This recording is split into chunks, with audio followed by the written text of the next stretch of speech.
What's the worst thing that's happened on your job? A new kid by the name of James arrived at school. James gave off a creepy vibe to the girls, several of whom told me about him making comments under his breath, watching them, following too closely. I told my idiot supervisor, whose response was, "I think you're being triggered."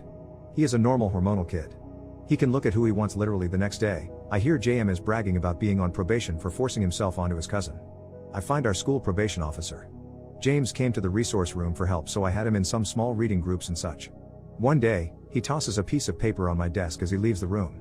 I figured it was homework, threw it in my teacher bag, went home. Later that night, I was going through my bag and found that it was his probation report detailing the event that led to him being on probation. His cousin was 9. I go to my supervisor the next day, who tells me to back off. We have to give this kid a chance. I start to think maybe I'm overreacting.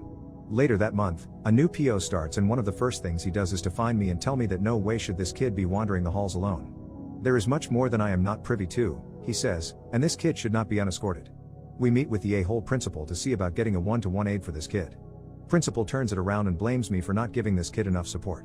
PO flat out says that it's just a matter of time before this kid reoffends. Principal could not care less, tells me to give James more support. A week or so later, James comes into the resource room looking like a zombie. He won't respond to anything. I call the social worker, who says that James somehow has befriended a girl from the special wing, for kids whose IQs are lower than 60, and forced himself onto her in the school's food pantry. The girl's parents are on their way to file a report. James got a 2-day suspension. The deputy talked them out of pressing charges.